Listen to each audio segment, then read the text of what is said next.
currently having an exhibition at Method Delhi that's on for 4 weeks, where we have about 20 artists, 4 co-collaborators, and the students of RD school participating in this really important show. The meaning of the word loam in itself is fertility, the soil next to the river, something that gives life.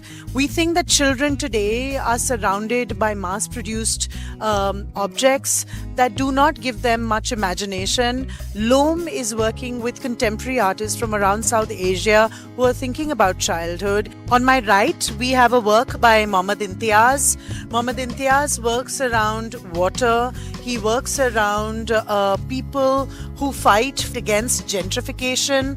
This work shows a little child sitting on a tetrapod with a balti, a bucket on his head, much like the children who line up for getting water in big cities like Delhi and Bombay. I think it's a very powerful work that talks about how access to the most basic human things is difficult, and children play a big role in supporting their families. On my left are works by Harman Taneja. In resin, Harman has encased certain memories of our childhood, like a mango bite toffee wrapper, like a piece of an old house that kind of freezes in time a memory of someone else's childhood for their child. I create toy-like portraits called Toy Faces, and this is a Frida portrait in hand-tufted rug. I love creating artist portraits. We have another Van Gogh portrait that side, and I have a bigger rug with all the other artists. It's all inspired by nostalgia and childhood, so it really works well as a first art piece for the kids. It started with making art for adults as a nostalgic piece,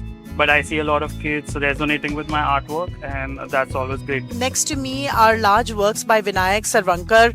Vinayak's work around childhood and making childlike drawings, even though he's a prolific artist, also an art teacher in a school, his works work through texture, work through form and familiar figures from childhood to make a more poignant statement about how children should be viewing the world. We wanted to design something for the kids that they can modify their own play spaces and interact with something that's not just passive, but something that they can build and they can call it of their own, like they can call this their own.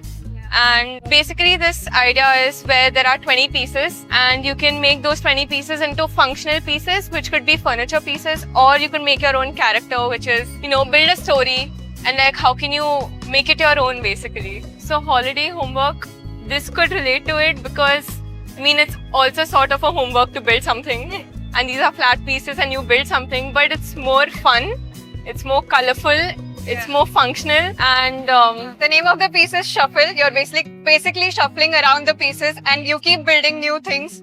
I think that's the beauty of it, right? Like you can keep shuffling it, you can, for different occasions, you can have different things on. So I've designed a daybed for children. It's an interactive piece. It explores light and shadow as something that children can experience as the light passes through a bunch of colors and emanates shadows around the environment. The result is different through different seasons, through different sunlight hitting it. And it's also a place for adults to kind of reconnect with their childhood, a place to pause and really just observe the phenomena of color and light. There are clocks made by Ansh Kumar.